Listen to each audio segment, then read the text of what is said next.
Bonjour à tous et bienvenue pour une nouvelle édition de la revue de presse. Au programme, de multiples erreurs dans les pensions de retraite selon la Cour des comptes, les taux de crédit immobilier augmentent et des députés proposent la création d'une nouvelle branche de la sécurité sociale dédiée à la dépendance. Le magazine Mieux vivre votre argent décortique le rapport annuel de la Cour des comptes dans le cadre de la certification des comptes du régime général de la sécurité sociale. Sur les 835 000 nouvelles pensions versées en 2019 par la branche vieillesse de la Sécu, 221 500 ont fait l'objet d'une révision de droit, c'est-à-dire que la pension a été revue à la hausse ou à la baisse de manière rétroactive. Capital.fr précise que dans certaines caisses comme la CNAV d'Île-de-France, la proportion d'erreurs monte à 1 dossier sur 5. De plus, ces manquements sont majoritairement en la défaveur des assurés. Ce problème est en grande partie dû à des erreurs sur la prise en compte de la carrière. Afin de réduire ces dysfonctionnements, les sages de la rue Cambon conseillent d'automatiser les contrôles et les échanges de données informatiques.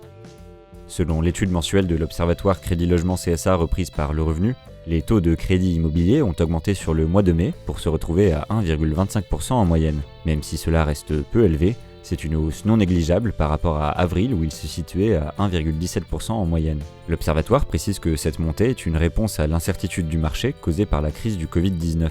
Capital.fr note que si le confinement avait marqué un arrêt sur le marché de l'immobilier, il n'a pas encore repris entièrement malgré le déconfinement commencé le 11 mai dernier et le nombre de prêts a chuté de 40% par rapport au mois de mai 2019. La durée moyenne des crédits immobiliers continue elle de battre des records historiques et s'établit désormais à 230 mois, ce qui a permis de compenser la remontée des taux et la hausse des prix des biens. En marge de l'étude de 2 projets de loi relatifs à la dette sociale discutés cette semaine à l'Assemblée nationale, des députés de la majorité ont proposé l'accélération de la création d'une 5e branche de la sécurité sociale dédiée à la dépendance.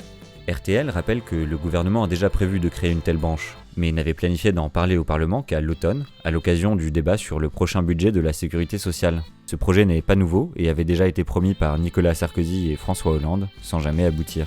France Info précise que cette nouvelle branche servirait notamment à anticiper la hausse des dépenses liées à la prise en charge des personnes âgées, qui représente déjà 30 milliards d'euros par an. La réforme fait plutôt consensus, mais c'est sur le financement qu'elle s'annonce compliquée.